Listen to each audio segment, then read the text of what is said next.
Yangtze River holds the key to China's future. Flowing over 6,000 kilometers from its source on the Tibetan Plateau to its Shanghai Delta, it's the most used waterway in the world, and one of the most deadly.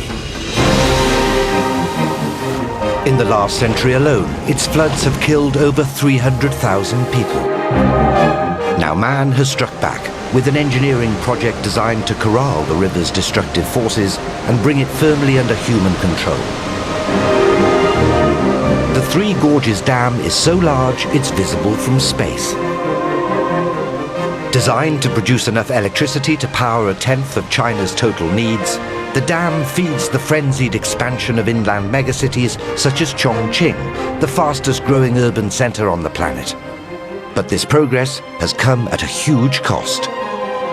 Upstream of the dam, the Three Gorges region has been drastically altered and some 2 million people forced to flee their homes. Downstream at the mouth of the river, the impact of the dam is eroding the coastline at an alarming rate, threatening the very foundations upon which Shanghai's booming economy is built. This massive push for growth is risking environmental disaster. China's greatest river faces a critical new challenge.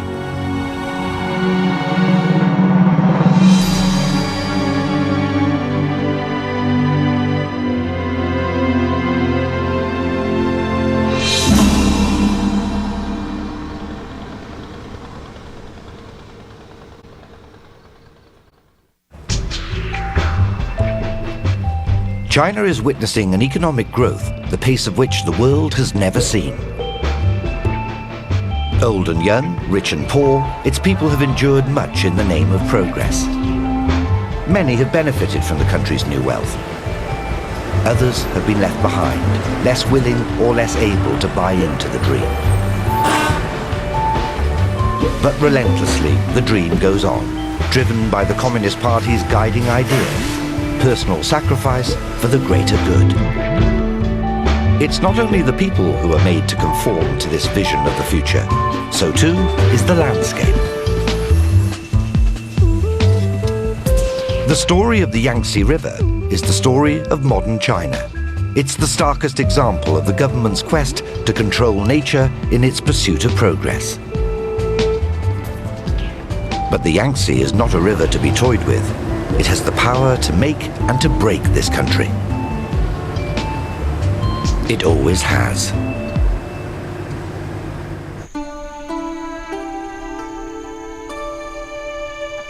For generations, the Yangtze has fertilized the crop which feeds the world's largest population. China's rice fields flourish on the nutrients which the river provides. For on its course from mountain to sea, the Yangtze feeds off the surrounding landscape, collecting vast amounts of mineral-rich sediment in its waters. When it reaches the flatlands, the Yangtze floods, distributing its fertile silt across the land.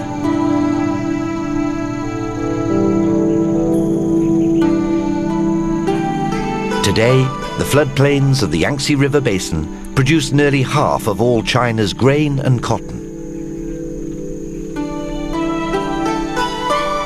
But while the river gives, it also takes away.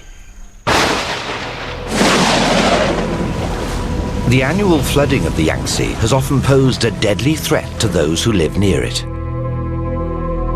Most recently in 1998, a flood crest 53 meters high surged downriver, submerging an area the size of New Zealand and destroying 5 million homes.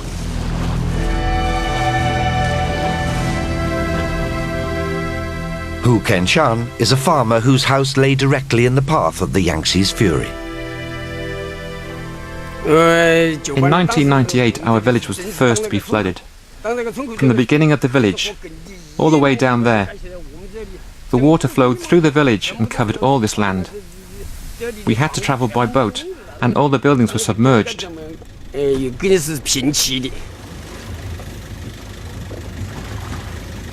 As the waters forced 14 million people to flee for their lives, the government declared a state of emergency. The soldiers and the police came to our rescue. They rescued our families. They used helicopters, boats and lifebuoys to get most people out.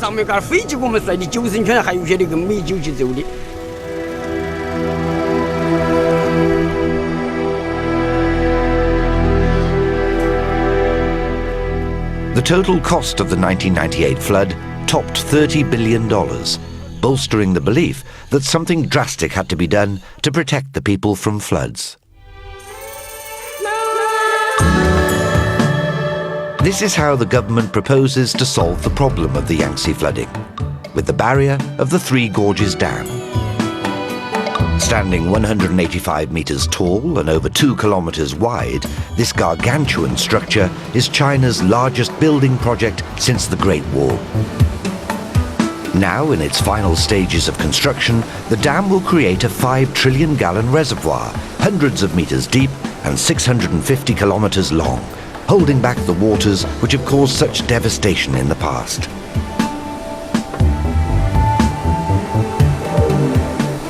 The idea for the dam goes back a long way. In the 1950s, the communist leader Mao Zedong was a wholehearted supporter of building the largest hydroelectric dam in the world. He talked of surprising the goddess of Wu Gorge by creating a huge man-made lake between the deep canyons. But it wasn't until 1994, after Mao's death, that the project got official approval and the People's Republic of China ordered the damming of the Yangtze to begin. It was to be one of the most ambitious and controversial engineering projects in history. 20,000 people worked tirelessly round the clock in a race to meet its engineering deadlines. So far, the costs have topped $25 billion, but many workers paid the ultimate price.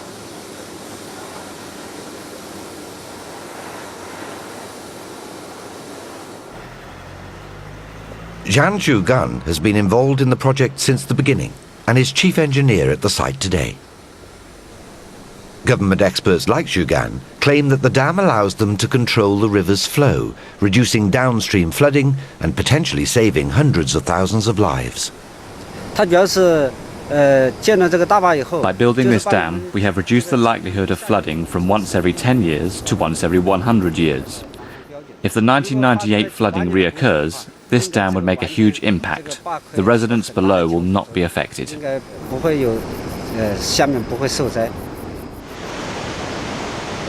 Few dispute that the dam will be able to control the flow of the river. But it might, at the same time, be creating a threat of flooding worse than anything that's gone before. Because the Three Gorges region is an earthquake zone, and this concrete megastructure is built on a seismic fault line. The danger of trapping such a vast reservoir in a seismically active region has been a cause of major concern. And though the government claims the risks are small, the dam was built with these dangers in mind. In this area, earthquakes are rare. An earthquake of more than 6 on the Richter scale would only happen once every 10,000 years. But this dam is designed to cope with an earthquake as strong as level 7.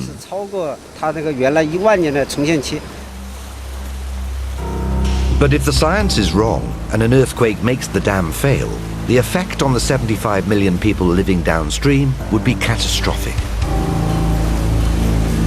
What's more, some experts claim that the dam might actually cause an earthquake. The sheer weight of the reservoir could stress the Earth's crust to danger levels.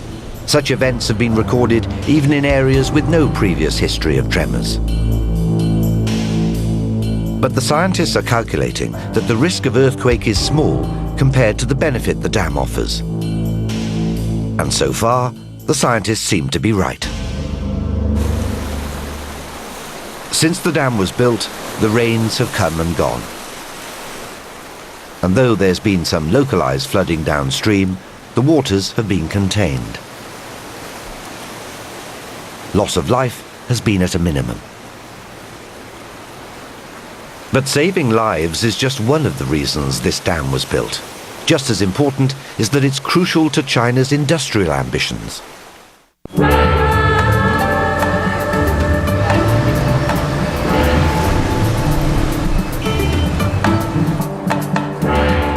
The Three Gorges Dam is designed to tame the Yangtze, transforming it from wild river to one of the most navigable and profitable waterways in the world.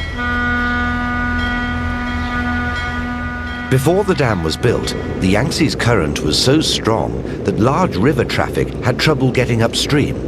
The dam has changed that, controlling and diluting the flow of the current in its immense reservoir and enabling heavy cargo ships to navigate deep into China's heartland.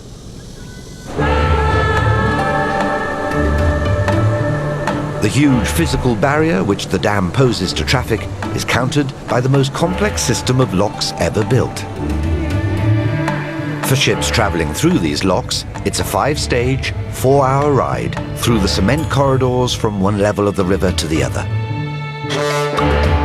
The system allows 10,000-ton cargo ships to travel 2,000 kilometres in both directions along the river's course. River traffic on the Yangtze is set to increase from 10 million to 50 million tons per year.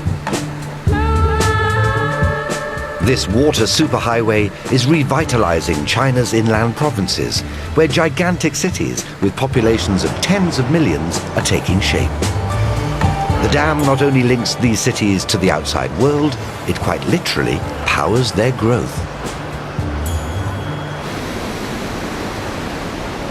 By harnessing the river current, the dam creates prodigious amounts of electricity, crucial to a booming economy. This is the largest hydroelectric power plant ever built. When it's at full capacity, the dam's turbines will create as much energy as 18 nuclear power plants. Supporters of the dam claim its clean electricity is crucial in cutting carbon pollution and reducing China's dependency on fossil fuels. But many people are unconvinced. From the outset, the Three Gorges project has caused mass protest, the like of which has never been witnessed in communist China. 120 kilometers upstream of the dam, the residents of Wushan town have first-hand experience of the huge social upheaval it has caused. When the dam first became operational in 2004, water levels in this region rose by 50 meters, submerging practically all of old Wushan. It's a drastic change, which the Chinese authorities are keen to justify. Wushan is a new migrant city. Most of the old city is now underwater. It's become a spectacular view.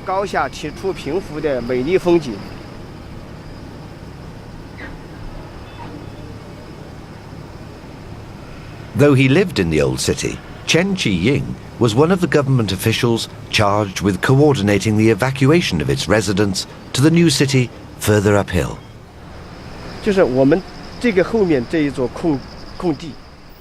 This empty field behind will also be developed as part of the new city. It will be used up very quickly. This will be a community plaza in the future.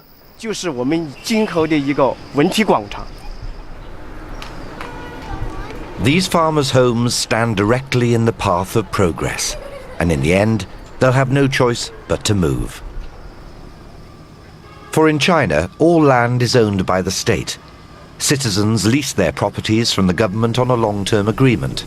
But the authorities can renege on the deal at any time, and, if they wish, submerge entire cities for the sake of creating a new China.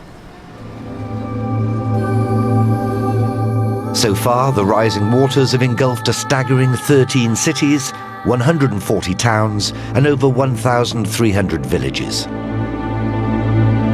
Up to 2 million people have had their homes repossessed in the name of progress. 1 in 5 have been moved to different provinces where dialect, climate, even diet are different. Many more have watched their livelihoods disappear, along with their homes.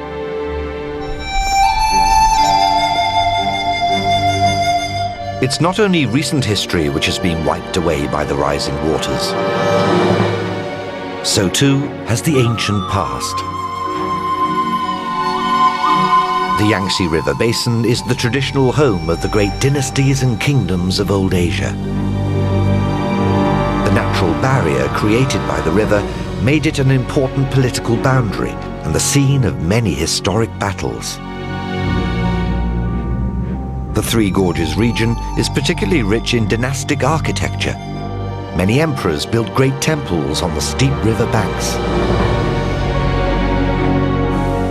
When the water levels began to rise, the Chinese government funded a $125 million project to save the most important sites from being submerged. In what's been described as the biggest historical salvage operation ever, entire buildings were meticulously catalogued and moved piece by piece to higher ground. But many of the most important relics could not be saved because they lay embedded in the very landscape which was to be submerged.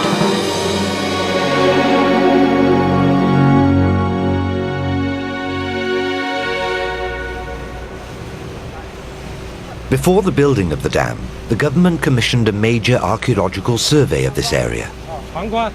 Pei Jian was chief coordinator of the project in the Wushan region.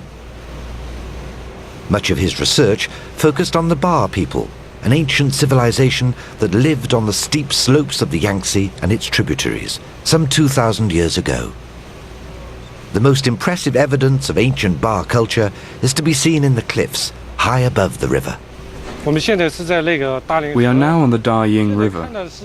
We can see a coffin set high in the cliff up there. How the Ba people managed to lay their dead in their final resting place is a mystery. Exactly why they did so is also unknown. There are two explanations. The first is that the Ba's descendants wanted to honor their ancestors and so buried their bodies in a high place. The second explanation is that they did it to prevent vandalism.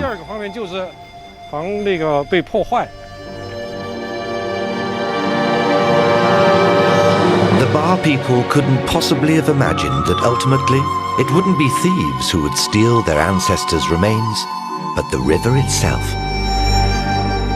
When the waters began to rise in 1998, archaeologists were just beginning to develop a better understanding of the cultural wealth of Ba civilization. But their discoveries came too late to stop the flooding. While some coffins have been rescued and removed to museums, many more have simply been submerged.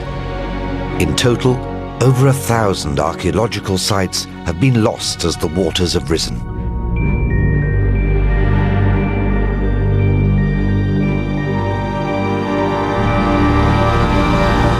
But the unique heritage of this region has never been more crucial to its survival. As the rich farmlands on the lower river banks have disappeared underwater, so too have people's livelihoods.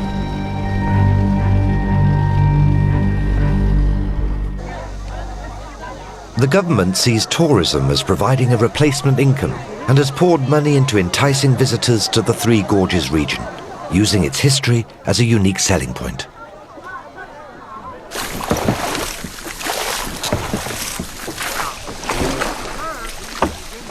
One of the most popular tours is a trip upriver, traditional style.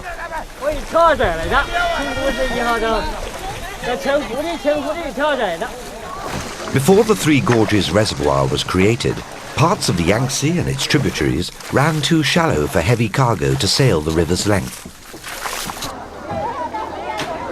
Big ships had to be dragged upstream by hand.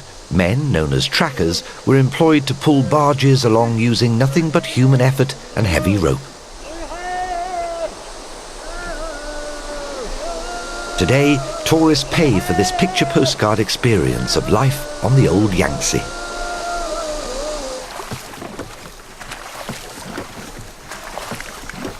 Upstream, however, a new China is emerging to replace the old. a China characterized by mega-cities and mega-progress.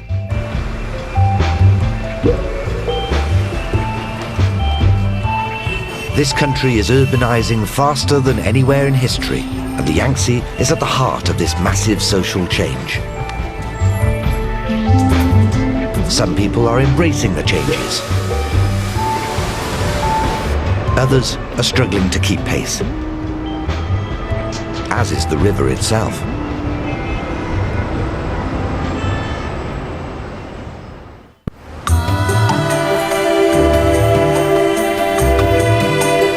"650 kilometers upstream of the dam, at the tip of the Three Gorges Reservoir, is the mountain city of Chongqing, symbol of China's brave new world. In the last 10 years, the area covered by the city has more than doubled. So too has the population. Now the municipality of Chongqing is home to a staggering 30 million people, and rising. This is the fastest growing urban centre on the planet. To keep pace, the city map needs to be redrawn every 3 months. Chongqing is at the forefront of what the government calls the Great Western Development. The Three Gorges project is just one part of this multi-billion-dollar strategy to revitalise China's heartland. As well as investing in roads, bridges and dams, the government must create some 24 million new jobs every year, just to keep the country's ever-increasing population in work. In a region where so much has been sacrificed to make way for progress, a booming economy makes up for distress and upheaval.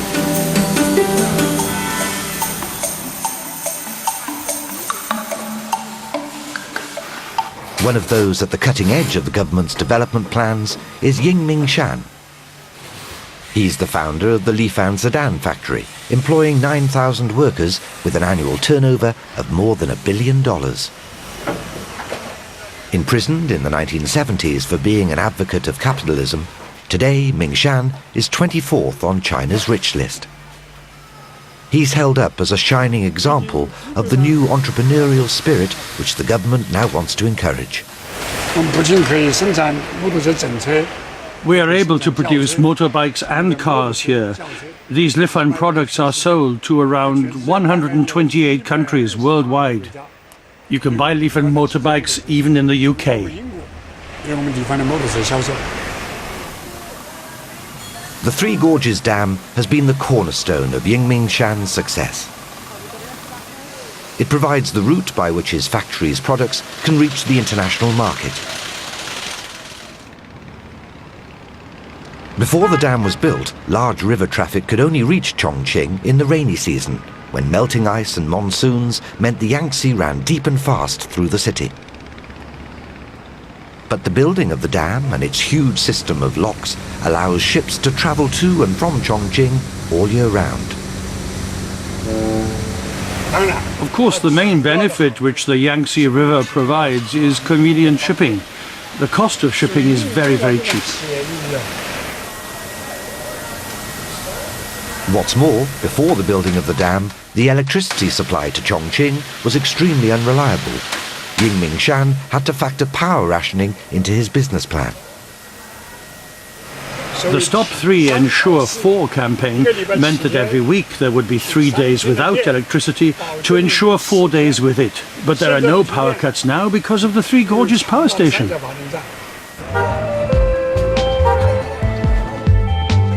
Today, the hydropower produced by the dam provides the whole city with cheap, reliable electricity to feed its growth. This commercial wealth attracts no fewer than 500,000 new citizens to Chongqing every year. They come in search of a better life, though it's not always easy to find.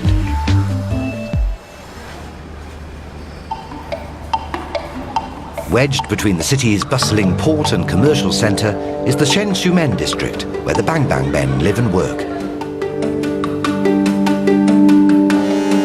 This 100,000-strong crew of porters literally bear the city's weight on their shoulders. A Arriving in droves from rural areas with no skills and little education, they acquire the cheapest of tools, a bamboo pole and some rope, which they use to earn a living around the city port.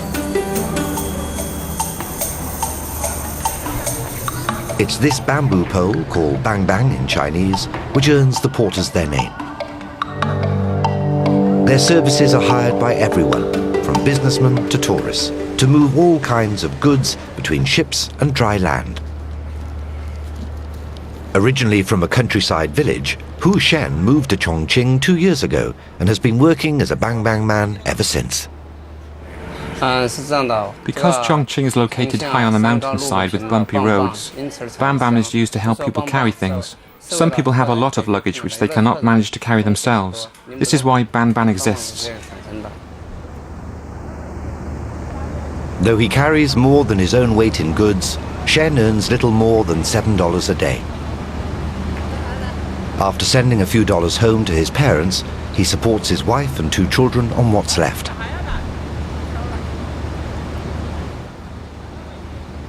Living in one of the poorest areas of the city, Shen shares his rented flat with his sister and her family to keep living costs low.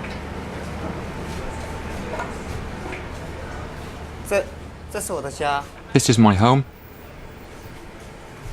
This is the bathroom. And this the kitchen.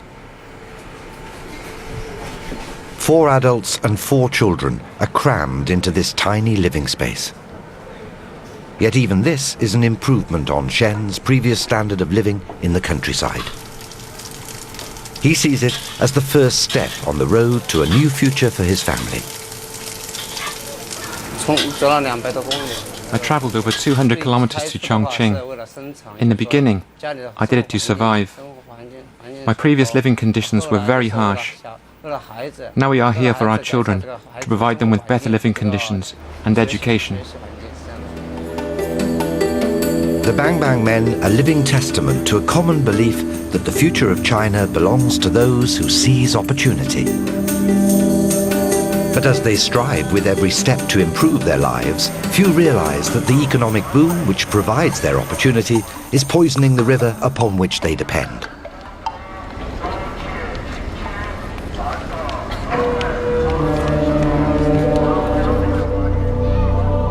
Chongqing is just one of 200 cities that get their water supply from the Yangtze. These massive urban areas produce vast amounts of domestic and industrial waste, 25 billion tons of which is dumped straight into the river every year. Pollution levels on the Yangtze have reached an all-time high. The situation has been made worse by the Three Gorges Dam. The economic growth helped by the dam has dramatically increased the amount of pollution created by cities like Chongqing. Now, the authorities struggle to keep pace with the development that threatens to choke this river and its people.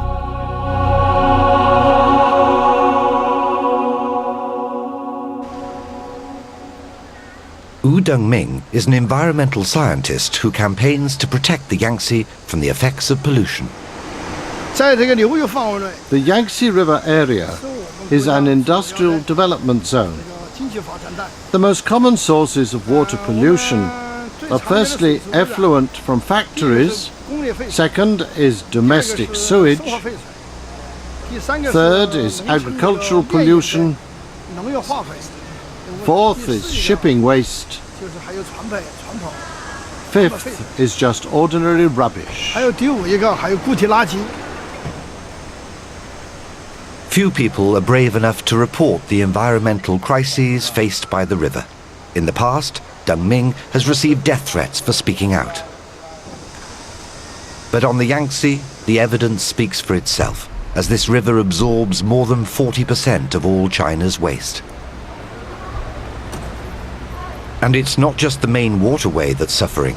Over a third of the Yangtze's major tributaries are also seriously polluted. The problem is clearly evident in the suburbs of Chongqing.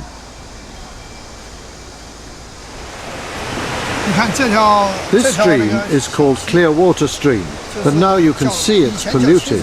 Approximately 60,000 to 80,000 tons of sewage enters this stream every day.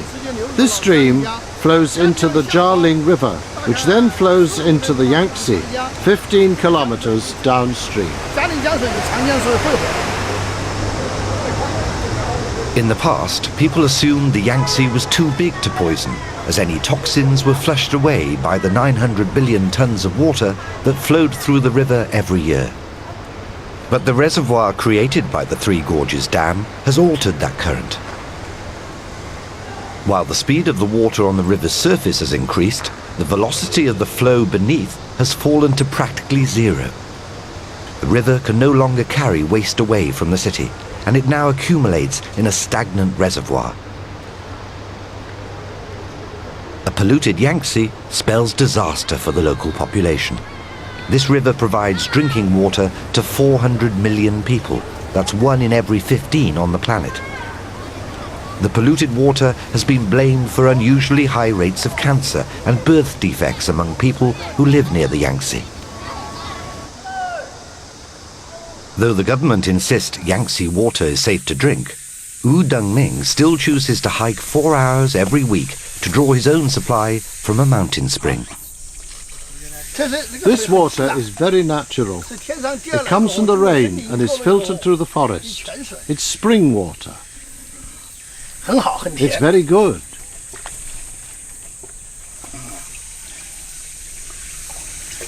But spring water is a luxury the poorest urban masses of China simply cannot afford. Long hours and hard labor leave no time for water gathering. Neither do the people know how much the waterway they live along has been damaged. This is true for every kilometer of the river's course.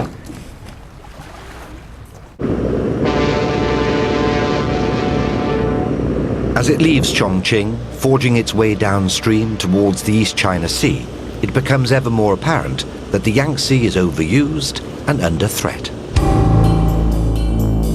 The threat is so severe that it's causing the river to fail in its age-old function of feeding the people. It's even causing the river to eat away at the shoreline, potentially destroying the very cities it has helped create.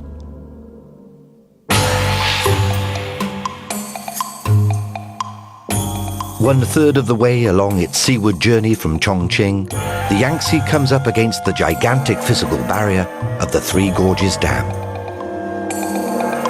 The effect of the water flow meeting this structure is like a speeding car hitting a concrete wall. The river and all that's carried along in its waters are stopped dead in their tracks.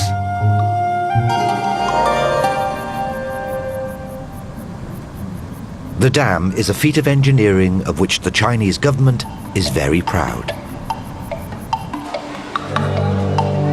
Tourists are welcome to the site to marvel at what's nicknamed China's new Great Wall. During the official tour, visitors are told the success story of the building of the dam. But deep inside this structure, a different story is emerging, revealing a massive flaw in the Three Gorges plan.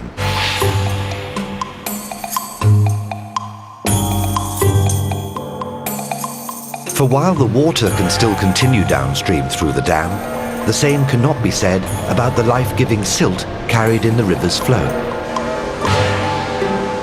The Yangtze is one of the most sediment-rich rivers in the world.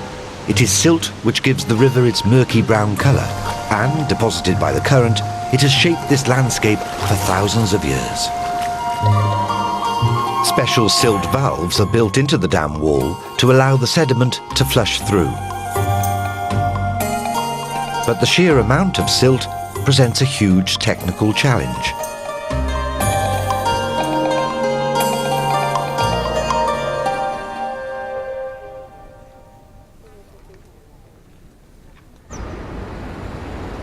At this rate, sediment build-up in the bottom of the reservoir will raise the water levels upstream, severely increasing the threat of flooding in Chongqing. There is even talk of, yet again, forcibly resettling 1 million people from this area to higher ground, out of harm's way. But it's at the end of the river's course that the most dramatic ill effects of the trapped silt become apparent. 1,000 kilometers downstream of the dam, the city of Shanghai sits at the mouth of the Yangtze Delta.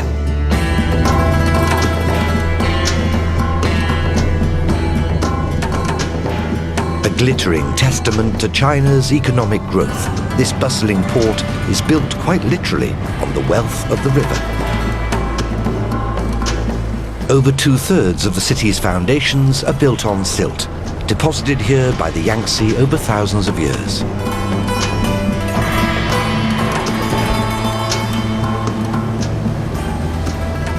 Yang Shilun is a geologist who leads a research project on silt levels in the Yangtze River. Much of his research is focused on the island of Chongming. Lying north of Shanghai's city centre, and right in the middle of the Yangtze River channel, this entire island owes its existence to river silt. 50 years ago, this place was covered by water. There were no plants growing here. The reason it exists now is because of silt from the Yangtze River. Once the silt piled up to a certain height, plants began to grow.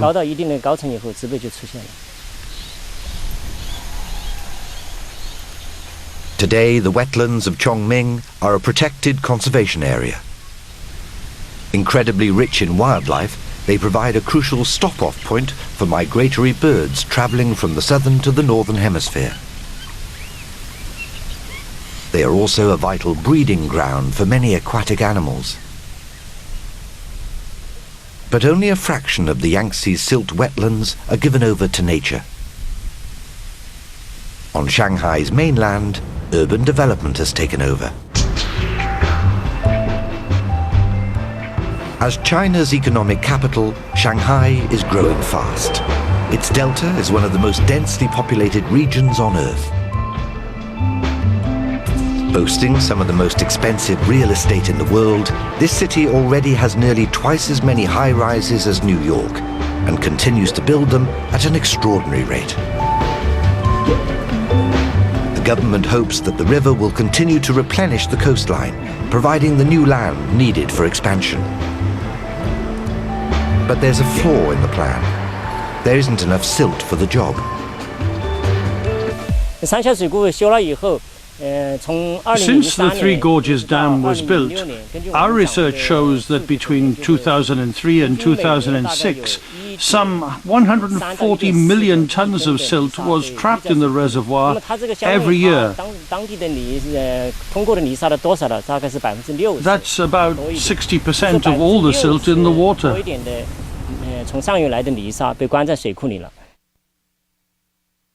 Satellite readings show the tidal wetlands are in danger of disappearing because of sediment trapped in the Three Gorges Dam. Rather than bulking up the valuable shoreline, the Yangtze is now eating away at what's already there. Up to 4 square kilometers of coastline has already disappeared due to coastal erosion. Protecting what's left and planning for the future will be a costly business. Shanghai's plans of reclaiming more land will be very difficult to achieve.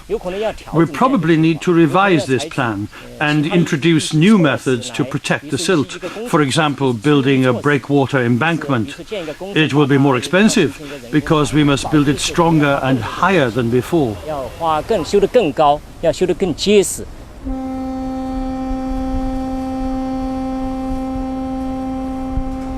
It's not only Shanghai's landmass which is disappearing, so too is its river wildlife.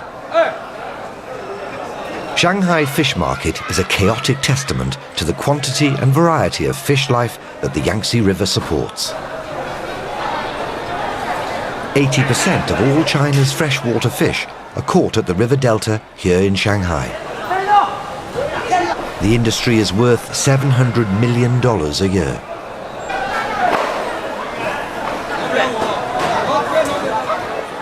But in recent years, there's been a dramatic downturn in profits. Between 2005 and 2006, fishing yields at the mouth of the Yangtze fell by nearly a half. The vast majority of the fish that are caught today are less than 1 kilogram in weight. While overfishing has undoubtedly contributed to the decline of fish stocks, so too has the building of the Three Gorges Dam. Xu Yongping is a scientist at Shanghai's Water Research Center. He believes that the loss of silt plays a huge role in the decline of fish. The speed at which the wetlands are being formed has slowed, and this has caused the wetlands at the Yangtze Delta to shrink. The loss of these wetlands has a direct influence on fish, because the wetlands are an important breeding ground and provide the habitat for young fish to grow.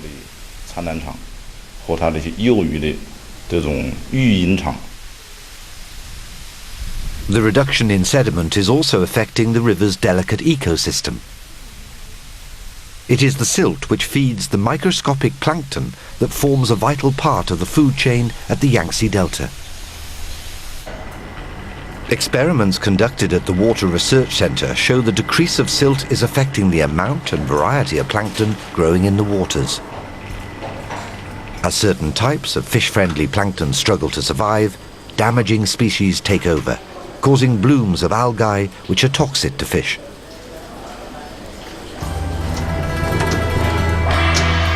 But perhaps the greatest threat of all to the river's health is the aggressive commercial development which is swamping its waters.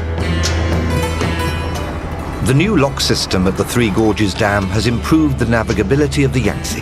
As a result, the amount of river traffic has dramatically increased. Shanghai is now the world's busiest port, transporting over 443 million tons of cargo annually. But the incredible increase in volume of ships spells disaster for wildlife. Any creature trying to cross these crowded waters would be like a rabbit crossing a 12-lane highway.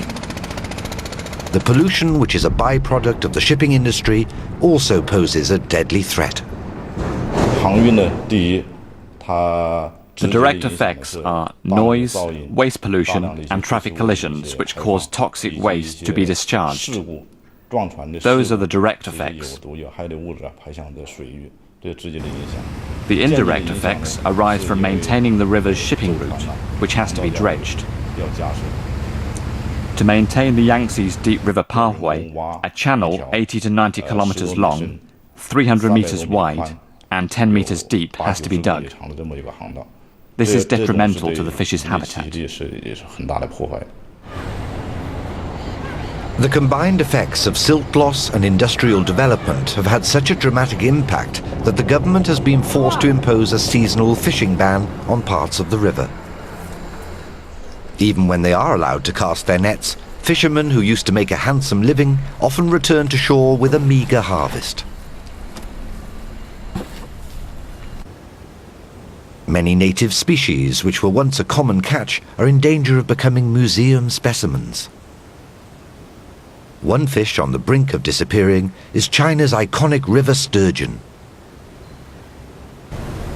Once the staple diet of locals, these massive fish can grow up to 4 meters in length and weigh over 450 kilos.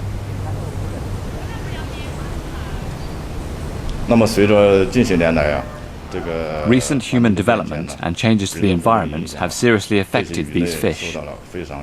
Their numbers have declined rapidly, and they are close to dying out. To prevent the river sturgeon from disappearing completely, the Chinese government has funded a major conservation project. Parts of the wetlands have been made designated breeding grounds, and tens of thousands of sturgeon fry released into the water to help replenish dwindling numbers. Local fishermen are now obliged to return any sturgeon caught back to the water. But these efforts may be too little, too late. Experts fear that the river sturgeon is destined to suffer the same fate as the baiji dolphin, an aquatic species unique to the Yangtze, which was declared functionally extinct in December 2006. The baiji's disappearance and the drastic decline of fish life in the Yangtze are indicative of the failing health of their habitat. At Shanghai, it's clear that the cumulative effects of human intervention along the river's course have made the Yangtze sick. As it approaches the end of its long journey through the land, the river reaches a critical turning point. The Three Gorges Dam has caused change and progress along every kilometre of the Yangtze's route.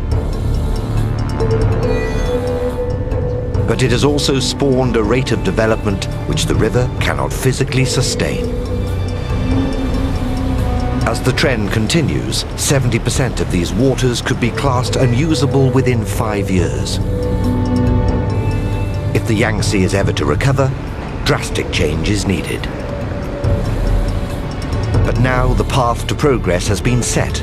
The river and the people who depend on it are trapped in a poisonous cycle of growth.